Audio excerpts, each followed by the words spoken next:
ఒక తల్లి నీకు బాధ్యత, నువ్వు ఒక అమ్మ చేస్తున్నావా, నీకు అక్కడ ఒక బాధ్యత ఉంది. పురుషులు చేస్తారు, we do have our responsibility.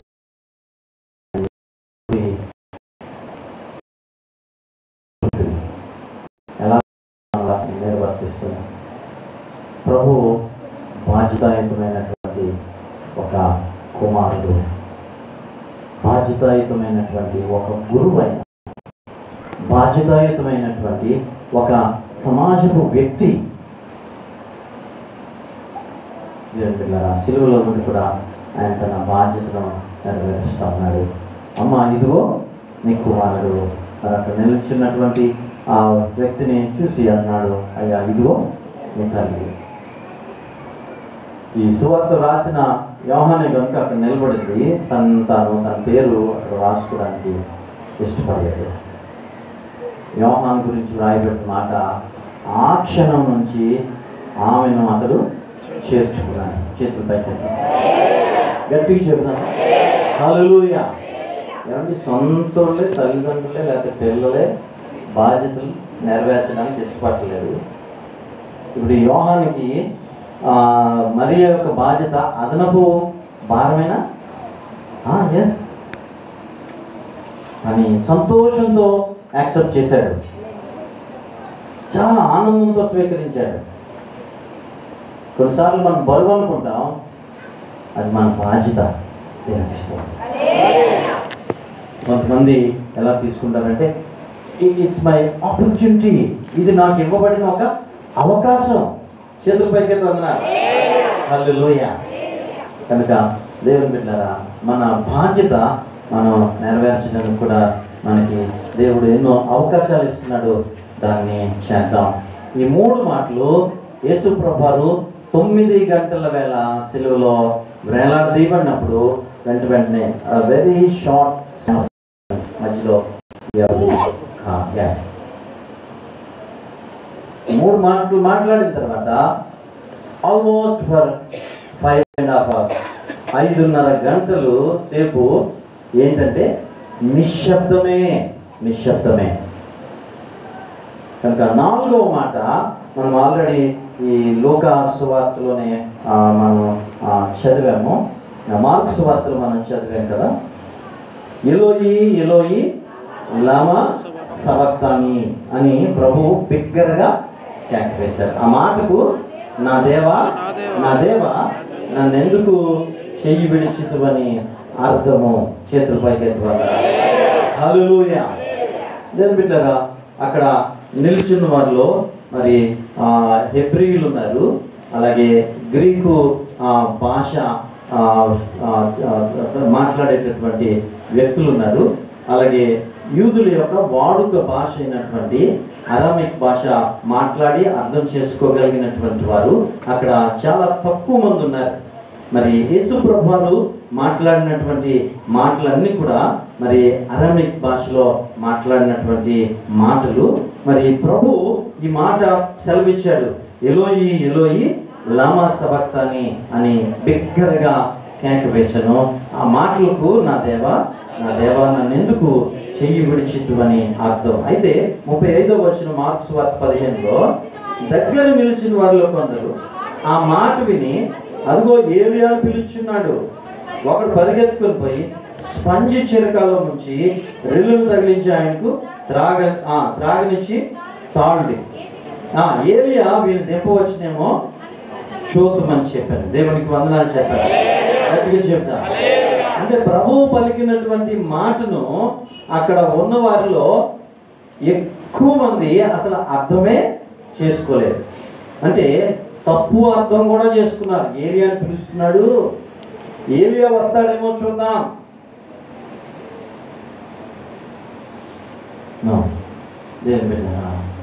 ఈ మాట ఎప్పుడు పలికడం ఉంది? ఇందాక మనం చదివాం 33వ వచనం. మధ్యాహ్నము మొదలుకొని 3 గంటల వరకు ఆ దేశం అంతటా చీకటి కమ్మెను. 3 గంటలకు యేసు పలికినటువంటి 4వ మాట. అంటే 3 గంటల తర్వాత టక్ 4 మాటలు చెప్పేసి ఆయన ప్రాణం విడిచిపెట్టాడు. చేతుల పైకి గట్టిగా చెప్తాను. హల్లెలూయా. నాడు ఏలి ఏలి రామా సబాక్తని. నా దేవా నన్ను ఎందుకు? సగటు విశ్వాసి ప్రశ్నించే ప్రశ్న ఇదండి. అంటే అన్ని మేలుగా జరిగినప్పుడు చాలా ఆనందిస్తాం, సంబరం చేసుకుంటాం. మనం అనుకున్నట్టు జరిగినప్పుడు ఏమంటామంటే అందరూ వదిలిపెట్టేసారు, దేవుడు కూడా వదిలిపెట్టేసాడు. మనుషులు అర్థం చేసుకోలేదు, ఏమో ఆయన అర్థం చేసుకుంటాడు లేదు. అంటే దేవుని మీద కూడా మనం నెపము నేరము వేసేస్తాం. కానీ అలా వేయడానికి మనకు అర్హతే లేదు. దేవుని బిడ్డ, ఆయన మేలే చేస్తాడు కానీ ఆయన కీడు చేసే దేవుడు కాదు. ఎందుకు ప్రభు ఈ మాట చెప్పాల్సి వచ్చిందంటే, ఈ ఇంచుమించుగా ఈ 6 గంటల వ్యవధి యేసు మీద, ఆయన శరీరం మీద శాపగ్రస్తమైనటువంటి మరణ భారం మోపబడింది. అంటే సర్వమానవాళి యొక్క పాపము పరిహరించబడాలంటే పరిశుద్ధుడైనటువంటి, అనగా పరిశుద్ధముగా జీవించినటువంటి ఒక వ్యక్తి మరణిస్తే తప్ప అది సంభవం కాదు. దేవునిలాగా ప్రభువు దానికి సిద్ధపడి వచ్చినటువంటి దేవుడు తను మరణమునకు స్వతహాగా అప్పగించుకున్నటువంటి యేసయ్య దేవుని బిడ్డలారా తన యొక్క శరీరం మీద సర్వ మానవాళి యొక్క శాపగ్రస్తమైనటువంటి పాపము మోపబడినప్పుడు he could not bear it. ఎడబాటు ఆయనకు కనిపించింది. కనుక అంటున్నాడు, నా దేవా నా చెయ్యి నువ్వెందుకు విడిచిపెట్టా? ప్రభు ఒకవేళ ఆ దైవికమైన చేతిని ఇంకా యేసు కలిగి ఉంటే, ఒకవేళ ఈ రోజున మానవుడు అనేవాడు దేవుడికి అది సాధ్యమే కదా, దేవుడికి నొప్పి ఏంటి, దేవుడికి కానిదేముంది? అందుకే ఆయన he was 100% human as well as he was 100% divine. ఆయన 100% మనిషిగా ఈ భూమి మీద జీవించాడు. ఆయన 100% దైవిక స్వభావం కలిగినటువంటి దేవుడు. కానీ సిలువలో వేలాడినప్పుడు 3 గంటల వేళ ఆ దైవికత కూడా యేసు ప్రభువుని చెయ్యి విడిచిపెట్టవలసి వచ్చింది. కారణం ఏంటంటే పాపమునకు పరిహారం జరగాలి. చేతులు గట్టిగా చెప్పు, ఏమి జరగాలి అక్కడ? పాపమునకు పరిహారం జరగాలి. అందుకనే ప్రభు గెత్సెమనే తోటలో ప్రార్థన చేశాడు, తండ్రి నీ చిత్తమైతే ఈ గిన్నెను నా ఎదురు నుండి తొలగించు, అయినా కానీ నా చిత్తం కాదు నీ చిత్తమే సిద్ధించును గాక. దేవునికి స్తోత్రం, హల్లెలూయా. కనుక దేవుని బిడ్డలారా, కొన్నిసార్లు ఆ ఎడబాటు మనం కూడా అనుభవిస్తాం. దేవుని శక్తిని చూచుట కొరకు, దేవునికి మహిమార్థంగా మనల్ని నిలబెట్టుట కొరకు ప్రభు కొన్నిసార్లు మనల్ని చేయి విడిచిపెట్టినట్టుగా ఆయన విడిచిపెడతాడు. కానీ ఆయన నిన్ను పట్టుకొని నడిపించేటటువంటి దేవుడి చేతులు. దీన్ని అర్థం చేసుకోవాలంటే పక్షిరాజు, గ్రద్ద వేరు, పక్షిరాజు వేరు. పక్షిరాజు తన పిల్లలకి ఎగురుట నేర్పవలసిన సమయం వచ్చేసరికి గూడు చేర్పేస్తుంది. గూడు ఎప్పుడైతే చేర్పేస్తుందో క్రింద ఉన్నటువంటి ఆ ప్రికింగ్ థాన్స్, ముళ్ళ లాంటివి గుచ్చుకుంటా ఉంటే అవి గూడులో ఉండలేవు. రెండవది, తల్లి వాటిని గూడులో నుంచి బయటికి నెట్టివేస్తుంది. పక్షిరాజు తన పిల్లల్ని గూడు చెరిపేయటమే కాదు, గూడులో నుంచి ఏం చేస్తుంది? కిందకు తోసేస్తుంది.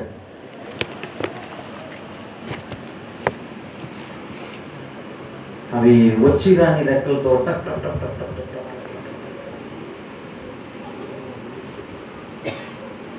కానీ చేసేది ఏంటో తెలుసా? తన పిల్లలు క్రింద పడి చచ్చిపోయేలాగా చేయదు. మరలా వాటిని తన విస్తారమైనటువంటి రెక్కలు చాపి ఆ రెక్కల మీద మరలా పట్టుకుంటుంది.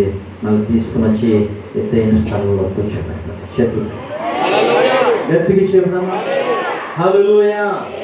ఎందుకో తెలుసా? గూట్లో ఉన్నంతసేపు తల్లి తెచ్చిపెట్టిన ఆహారానికే అలవాటు. నెక్స్ట్, రెక్కలు ఆడించకపోతే తర్వాత ఇది పక్షిరాజు బలముతో ఎగరలేదు కనుక it was a training period.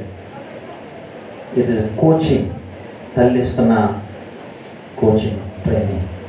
కొన్నిసార్లు దేవుడు కూడా మనల్ని అలాగనే సులువైన ప్రాంతంలో క్రిందకి నెడతాడు, కానీ తన రెక్కల చాటున మనల్ని భద్రపరిచి మళ్ళా తీసుకుని వస్తాడు. చేతులు పైకి గట్టిగా చెప్తాం. ఆయన వదిలిపెట్టేసే దేవుడు కాదు, విడనాడే దేవుడు కాదు, మరణానికి అప్పగించే దేవుడు కాదు, నువ్వు నశించిపోయేలాగా ఆయన కోరుకునే దేవుడు కాదు. పేతురు మునిగిపోతున్నాడు, ప్రభు ఏమిచ్చాడు? చేయి పట్టి లేపాడు. అలాంటి ప్రభు దేవుని బిడ్డలారా, అలాంటి ప్రభువుని మనం రక్షకునిగా కలిగి ఉన్నాం. 5వ మాట యోహాను సువార్తలో 19వ అధ్యాయం 28వ వచనం చదువుదాం. అటు తర్వాత సమస్తమును అప్పటికి సమాప్తమైనదని యేసు ఎరిగి లేఖనము నెరవేరినట్లు నేను దప్పిగొనుచున్నానని చేతుల పైకి ఎత్తుకున్నాను. యోహాను సువార్త 19వ అధ్యాయం 28వ వచనము, లేఖనము నెరవేరినట్లు నేను దప్పిగొనుచున్నానని. చెప్పండి, 5వ మాట ఏంటి? నేను దప్పిగొనుచున్నాను. చెప్తారా? మొదటి మాట ఏంటి? తండ్రి వీరేం చేయుచున్నారో మీరు ఎరుగరు కనుక వీరిని క్షమించు. 2వ మాట, నేడు నీవు నాతో కూడా పరదైసులో ఉండు. 3, అమ్మా ఇదిగో నీ కుమారుడు. యోహాను చూసి ఇదిగో నీ తల్లి. 4వ మాట, ఏలి ఏలి లామా సబక్తని, నా దేవా నన్నెందుకు చెయ్యి విడిచిపెట్టేదివి. 5వ మాట, నేను దప్పిగొనుచున్నాను. చెప్పండి గట్టిగా, మరలా చెబుతామా? నేను దప్పిగొనుచున్నాను. దేవునికి స్తోత్రం, హల్లెలూయా. ఉన్నవారు అనుకున్నారు నిజమైన అంటే ఫిజికల్ థర్స్ట్ అనుకున్నారు కనుక చేదు చిరక ఇచ్చి ఆయన నోటికి తెద్దామనుకున్నాడు. చిరక దాని నా కెమికల్ సహజసిద్ధమైనటువంటి గుణం ఏంటంటే అది గాయం ఉంటే దాన్ని మండేలాగా చేస్తుంది.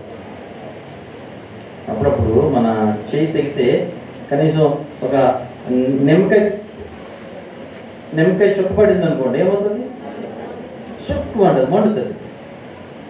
చిరకాలంటే అంటే అంత బాధలో ఉన్నటువంటి వానికి సేద తీరడానికి ఇవ్వలేదు, కానీ తనకున్న బాధను ఇంకా ఎక్కువ చేయడానికి ఇచ్చింది.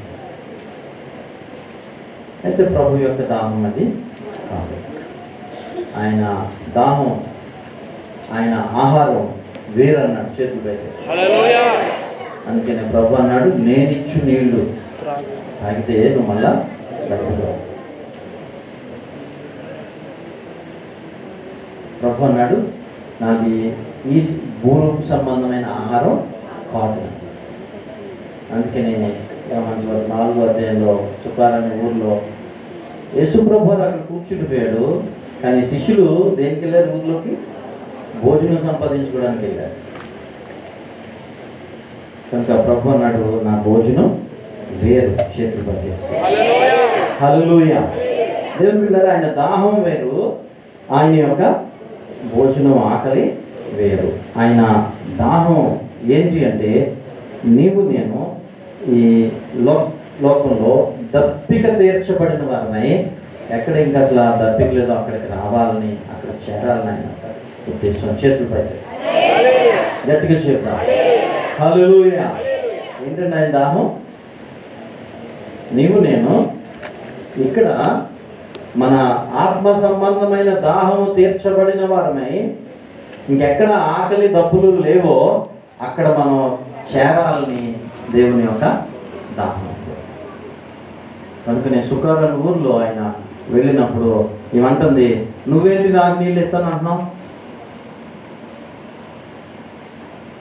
మరి నీ దగ్గర చేద లేదు చేతిలో, చెప్పండి చేద అంటే అర్థం అవుతుందా? ఇప్పుడు అన్నీ మన బకెట్లు కదా, అసలు బకెట్లు కూడా ఉన్నాయి, అయితే మాటలో డైరెక్ట్ ట్యాప్ కదా. సుఖాలను యాకోబు భాను ఈమె మధ్యాహ్నం వేళ వచ్చింది. నేను అన్నాడు, నేను ఇచ్చి నీళ్ళు తాగితే నువ్వు అసలు దప్పికే కొనవమ్మా, నువ్వు దప్పికే నాకు తీర్చాలంటే నీళ్ళు ఇవ్వాలంటే నీ చేతిలో చేదన ఉండాలి కదా. అంటే ఆమె భౌతికమైన రీతిలో ఆలోచన చేసింది, ప్రభువు ఆత్మ సంబంధమైన విషయాన్ని మాట్లాడుతున్నాడు. చేతులపై చేద్దాం. It was a spiritual talk, ఆత్మ సంబంధమైన సంభాషణ. చేతులపై చేద్దాం. మన సంభాషణలో ఆత్మ సంబంధమైనవి తక్కువను, శరీర సంబంధమైన భౌతిక సంబంధమైన ఇతరులను గాయపరిచే లాంటి సంభాషణలు ఎక్కువ ఉంటాయి మనకి. యేసు సంభాషణ ఎలాంటిది చెప్పండి? కన్స్ట్రక్టివ్. మన సంభాషణలు కుటుంబాలను కూలగొడతా ఉంటాయి, ఉన్న నెమ్మది పోతూ ఉంటుంది, ఇంట్లో ఉన్నవాళ్ళు కూడా ఉన్నవారు, పని చేసుకునేవాడు పని చేసుకునేవాడు, తినేవాడిని తినేవాడు. అలా చూడకండి నన్ను, అంటే ఒక్కొక్కరు పేర్లు చెప్పను నేను, కానీ వి డూ స్టాండ్ దేర్. అందరిలో ఉంది చేదు, కనపడం, వినపడం, దొరకం, కానీ భక్తులు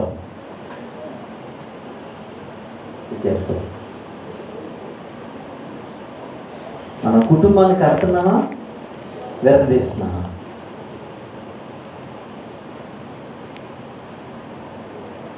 దేవుడి వాక్యం యేసు ఆయన దప్పిగా ఏంటంటే మీ కుటుంబం కట్టాలి. దేవునికి ఇస్తాం, ఎత్తుకి చెప్తాం. మనుషుల ప్రయత్నం లేకపోతే ఇరుగు పొరుగు ఎవరో ఉంటారు, అంటే ఒక ఆమందలండి పచ్చుకుంటే చూడలేరు వాళ్ళు, కనుక ఏదో వేస్తూ ఉంటారంట, కారం వేస్తారంట, లేకపోతే ఏదో వేస్తారు. అంటే హోరేరు సంఘ విశ్వాసులు పరిశుద్ధులని మీ నైబర్స్ చెడ్డోళ్ళని కాదు నా బోధ. దేవుని బిడ్డలారా, నా వలన కుటుంబం కట్టబడాలి. చేతులు పైకి ఎత్తండి. నీ వలన నీ ఉన్న ఆఫీస్లో కుటుంబాలు కట్టబడాలి, నీ సహ ఉద్యోగి కుటుంబం కట్టబడాలి, ఆ ఉద్యోగం పోకూడదు.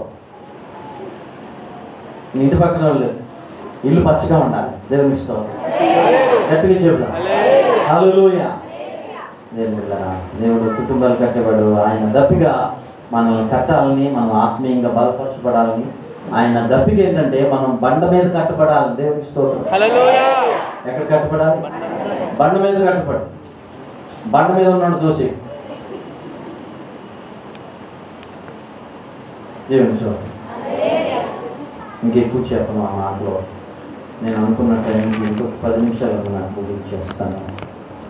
ఆరో మాట అదే 19వ అధ్యాయంలో 30వ మాట చదవచ్చు. యేసు ఆ చిరక పుచ్చుకొని సమాప్తమైనదని చెప్పి తల వంచి ఆత్మను అప్పగించాను. చేతుల పైకి ఎత్తున్నారు.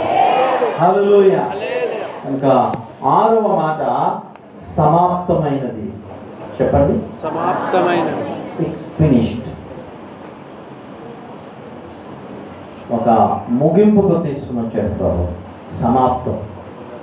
సాధారణంగా మనం ధ్యానం చేస్తూ ఉంటాం, కార్యారంభము కంటే కార్యాంతము మేలు.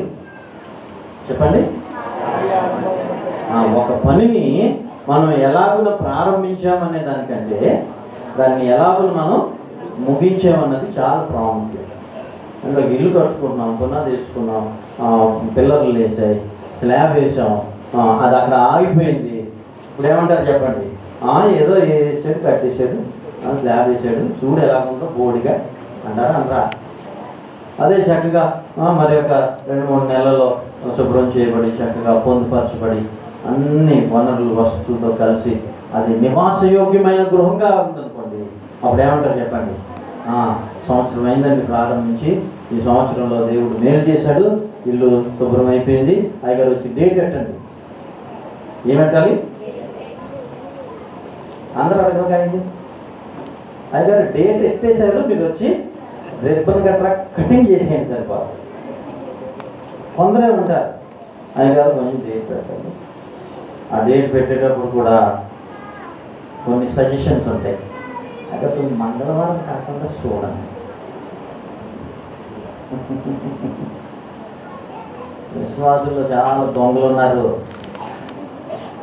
ఈ మధ్య తరచుగా సామలకోట బస్ స్టాండ్ దగ్గర బస్సు ఎక్కడానికి నిలబడతా ఉంటే అని చెవుల్లో గుంగుర్లు పోయేలాగా దొంగలు ఉన్నారు, జాగ్రత్త, మీ బ్యాగులు జాగ్రత్త, జిప్పులు తీసేస్తారు, బంగారం తీసేసుకుంటారు.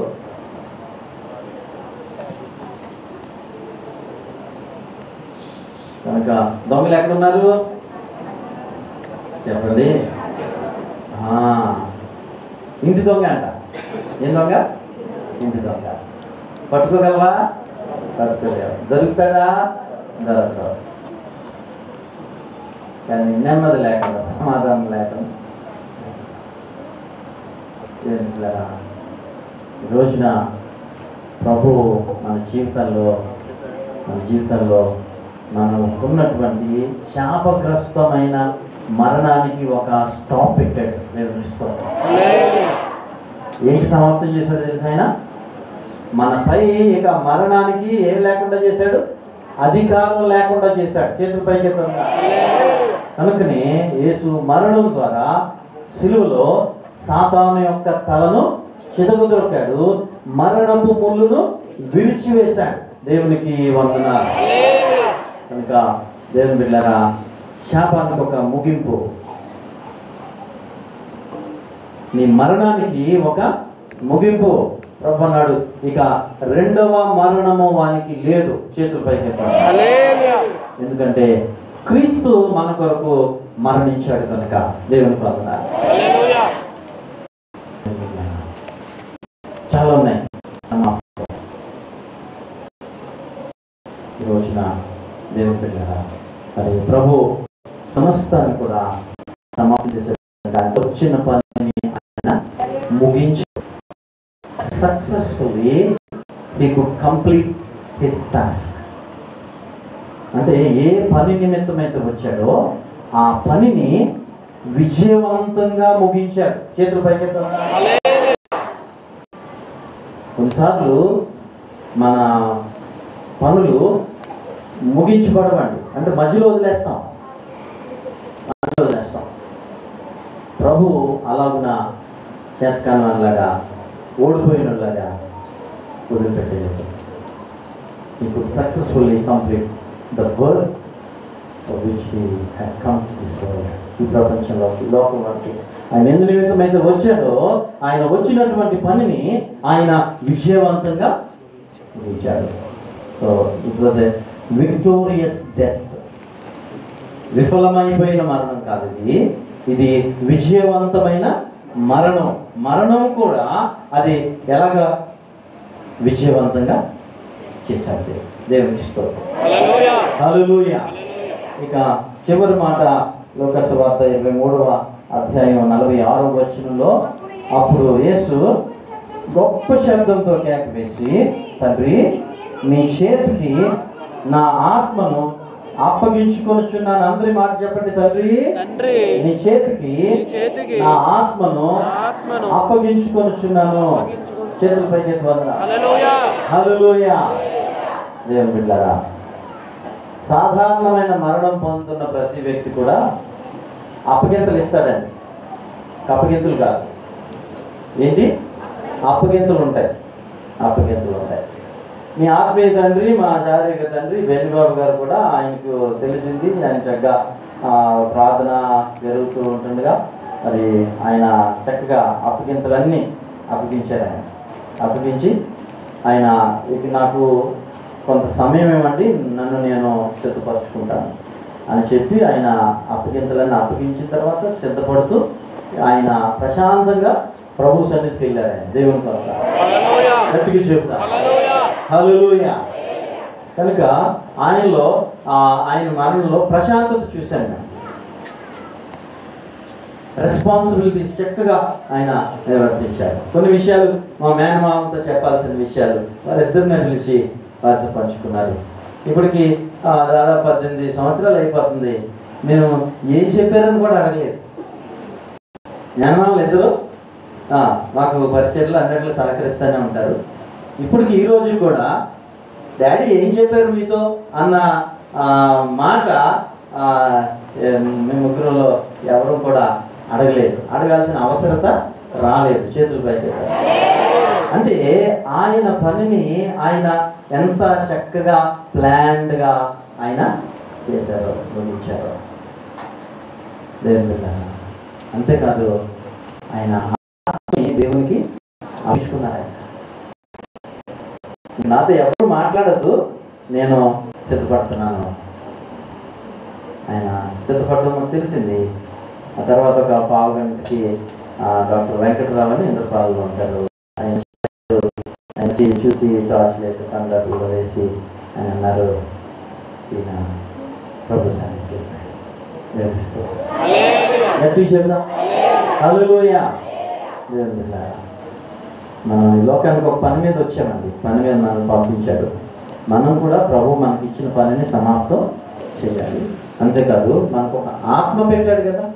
ఈ ఆత్మని మనం ఏం చేయాలంటే దేవునికే అప్పగించుకోవాలి. దేవునికి వందనాలు. నరుని ఆత్మ దేవుడు పెట్టిన దీపం. ఆ దీపాన్ని మనం ఆర్పేసుకోవడానికి లేదు. ప్రభు అన్నాడు, ఆత్మను ఆర్పదు, దాన్ని వెలగనివ్వండి. అలాగే ఈ ఆత్మ ఎక్కడికి వెళ్ళాలంటే దాన్ని దయచేసిన దేవుని దగ్గరికి వెళ్ళాలి. అది వెళ్ళాలంటే అలాంటి జీవితం మనం జీవించి మన ఆత్మను మనం ప్రభుకి అప్పగించుకోవాలి.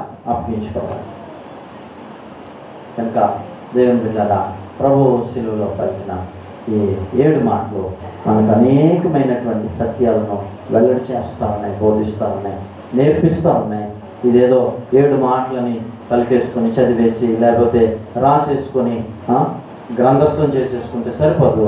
అవి మన హృదయాల్లో ప్రతిరోజు, ప్రతి క్షణం, ప్రతి గడియ అవి మనతో మాట్లాడుతూ మనం పురుకొలుపుతూ ఉంటే దేవుని బిడ్డలారా, ఆయన పునరుత్థానం కొరకు మరలా మనం వేచి ఉంటాం. చేతులు పైకి గట్టిగా చెప్తాం హల్లెలూయా. కనుక ఆయన తన ఆత్మను ప్రభుకు అప్పగించుకున్నాడు. తర్వాత ఆయన దేహాన్ని శిలువ మీద దింపారు. అరిమతయి యోసేపు మరి ఆ దినాల్లోనే మరి చక్కని ధనికుడు, పేరుగాంచినటువంటి వ్యక్తి. ఆ దినాల్లో యూదులు తాము చనిపోకముందే సమాధులు రాళ్ళను తొలిపించుకునేవాళ్ళు. కనుక అరిమతయి యోసేపు తన కొరకు మరి తొలిపించుకున్నటువంటి ఒక సమాధి గోల్గొతా కొండకు సమీపంలో ఉండటం బట్టి యేసు మృతదేహాన్ని మరి ఆ యొక్క అరిమతయి యోసేపు సమాధిలో పెట్టడం జరిగింది. చేతులు పైకెత్తి వందనాలు గట్టిగా చెప్తాను హల్లెలూయా. కనుక మరి ఈ మాట చదివి నేను ముగిస్తా ఉన్నాను. మార్క్స్ వార్త 15వ అధ్యాయంలో 37వ వచనం. అంతటా యేసు గొప్ప కేక వేసి ప్రాణము విడిచెను. చెప్పండి, అందరూ చెప్పండి. అంతటా యేసు గొప్ప కేక వేసి ప్రాణము విడిచెను. ఏం విడిచాడు? ప్రాణం విడిచాడు. ఈ రోజున వ్యర్థమైన వాగ్వివాదాలు చేసేవాళ్ళు ఏమంటారంటే, ఆయన కోమాలోకి పోయాడు, కోమాలోకి పోయిన తర్వాత 3 రోజులకి మళ్ళీ స్పృహ వచ్చింది, లేచి బయటకు వచ్చాడు. వాక్యం ఏం చెప్తుంది? ఆయన గొప్ప కేక వేసి ప్రాణము విడిచెను. చేతులు పైకి హల్లెలూయా. ఇంకా దేవుని బిడ్డలారా, ఆయన మన పాపముల నిమిత్తం సిలువలో మరణించిన దేవుడు. స్పృహ తప్పిన దేవుడు. ఏం చేశాడు? ఆయన మరణించాడు. He was dead for our transgressions. 38వ వచనం. అప్పుడు దేవాలయపు తెర పైనుండి క్రింది వరకు రెండుగా చినిగెను. ఆయనకు ఎదురుగా నిలిచిన శతాధిపతి ఆయన ఎలాగూ ప్రాణం విడిచిట చూసి నిజముగా ఈ మనుషుడు దేవుని కుమారుడే. చేతుల పైకి అన్నాడు. హల్లెలూయా. దేవుని బిడ్డలారా, చాలా దైవికమైన విషయాలు జరిగాయి. మందిరంలో తెర కింద నుండి చిరిగితే ఎవడో చింపేశాడు అందులో. అది మనుషులకు అందనంత ఆ ఎత్తు ఉన్నటువంటిది పైనుంచి క్రిందకు చెరిగింది. సగటు యూదునికి ఆలయంలో ప్రవేశం దొరికింది. పరిశుద్ధ స్థలంలోనికి స్వతహాగా ప్రతి వ్యక్తి వెళ్ళడానికి దేవుడు ఈ కార్యం చేశాడు. రెండోది, శతాధిపతి అంటున్నాడు, ఇలాగూ ప్రాణం విడిచి చూసి నిజంగా ఈ మనుషుడు దేవుని కుమారుడే. చేతుల పైకి ఒక Roman Centurion had given a testimony. He is the son of God. ఒక శతాధిపతి అంటున్నాడు, నిజంగా ఈయన దేవుని కుమారుడే. ఇంక దానికి మించిన సాక్ష్యాలు మనకు అక్కర్లేదు. ఆయన మన పాపములను మొత్తపడ్డాడు, మన శాపగ్రస్తమైన మరణాన్ని ఆయన వీటిని చేసుకున్నాడు. మనకి పాప విమోచన ఇచ్చాడు. మన పాపం నుండి ఆయన రక్షించి పరిశుద్ధులకు చేసి నీతిమంతులకు చేసి మనల్ని నీతిమంతుల సభలో పెట్టాడు. మరి ప్రభుకి అలాగన మన జీవితాలు సమర్పించుకొని ప్రభు కొరకు మనం జీవిద్దాం. సమర్పణాత్మకమైనటువంటి పరిశుద్ధ జీవితాన్ని జీవించడం ద్వారా దేవునికి సమీపంలో దేవుని వాక్యాన్ని మన జీవితంలో దాచుకుందాం, దాన్ని నెరవేర్చుకుందాం, దాని ప్రకారం జీవిద్దాం. ఒకరోజు ప్రభు మనల్ని కూడా ఆ నిత్య రాజ్యంలో ఆయన పిలుస్తాడు, ఆయనతో పాటు ఉందాం. అత్యున్నతమైన కృప దేవుడు మనకు అనుగ్రహించునుగా. తల వంచి కళ్ళు మూసుకున్నట్లయితే ప్రార్థన చేద్దాం. దయచేసి తల వంచండి, కళ్ళు మూసుకుంటే ప్రార్థన చేద్దాం. అందరూ కూడా మరొకసారి అందరూ కూడా మోకరించి ఎవరు లేవద్దు, అటు ఇటు చూడద్దు, చేతులు పైకెత్తి మోకాలండి. 2 నిమిషాలు దేవునికి నోరు తెరిచి ప్రార్థన చేద్దామా? స్తోత్రాలు చెప్దాం. హల్లెలూయా, హల్లెలూయా, హల్లెలూయా, హల్లెలూయా. ప్రభువా మీకు వందనాలు, వందనాలు, వందనాలు, వందనాలు, స్తోత్రాలు. గొప్ప దేవుడు, మంచి దేవుడు. చేతులు పైకి ఎత్తగలిగిన వారందరూ కూడా చేతులు పైకి స్తోత్రం చెప్పండి. నోరు తెరుద్దాం, నోరు తెరిచి ప్రార్థన చేద్దాం. ప్రభుతో మాట్లాడు, ప్రభుతో మాట్లాడు. సిలువలో వేలాడుచున్నటువంటి క్రీస్తు నీ కొరకే, నా కొరకే ఆయన సిలువ మరణం అందినటువంటి దేవుడు. యేసయ్యా మీకే వందనాలు. హల్లెలూయా, హల్లెలూయా. ప్రభువా మీకే స్తుతులు, మీకే స్తుతులు, మీకే స్తుతులు, మీకే స్తోత్రాలు చెల్లిస్తున్నాం తండ్రి. Lord we thank you Lord for the work of salvation. రక్షణ కార్యమును బట్టి మీకు వందనాలు చెల్లిస్తున్నాం తండ్రి. Lord we thank you God. Thank you almighty. ప్రభువా ఎంత గొప్ప దేవుడు, ఎంత మంచి దేవుడు, మా కొరకు ప్రాణం పెట్టినటువంటి దేవుడు. ఆయన సిలువ మరణమునందునంతగా తగ్గించుకున్నావు ప్రభా. మీకే వందనాలు, మీకే వందనాలు, మీకే వందనాలు. హల్లెలూయా. స్తోత్రం చెప్దాం అందరం. హల్లెలూయా, హల్లెలూయా, హల్లెలూయా. ప్రభువా మీకే వందనాలు, వందనాలు, స్తోత్రాలు. మంచి దేవుడు, దేవుడు, కృపా సత్య సంపూర్ణుడు. ప్రభువా ఈ మధ్యాహ్న సమయంలో ఆయన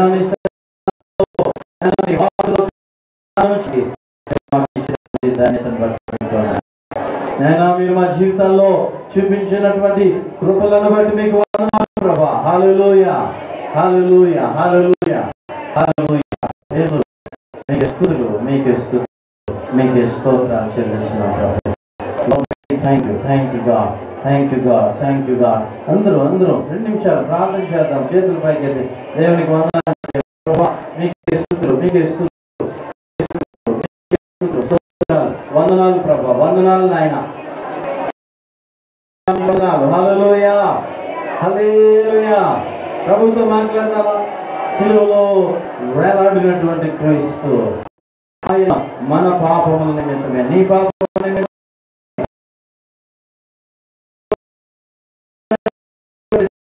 మనలో నీతిమంతులు చేసడానికి వచ్చినటువంటి ప్రభు. యేసయ్యా, యేసయ్యా మీకే వందనాలు. హల్లెలూయా, హల్లెలూయా, హల్లెలూయా. ప్రభువా మీకే స్తోత్రాలు, మీకే స్తుతులు. కృపా సత్య సంపూర్ణుడుగా ఆయన మా మధ్య నివసించేటటువంటి దేవుడు మీకు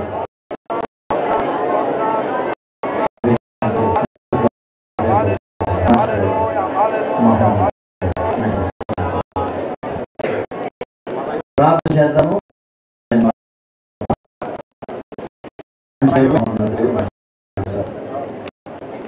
మా కొరకు ప్రాణం పెట్టుకొని నువ్వు ఈ లోకాన్ని ఆయన శిలువ మరణంతగా రిక్తులుగా చేసుకున్నావు ప్రభా. నాయన మా శాప భారం నేను వీటిని మోసలే. నాయన మా కొరకు మీ శిలువలో జరిగించిన రక్షణ కార్యములను బట్టి మీకు వందనాలు చేస్తున్నాను. నాయన పరిశుద్ధమైన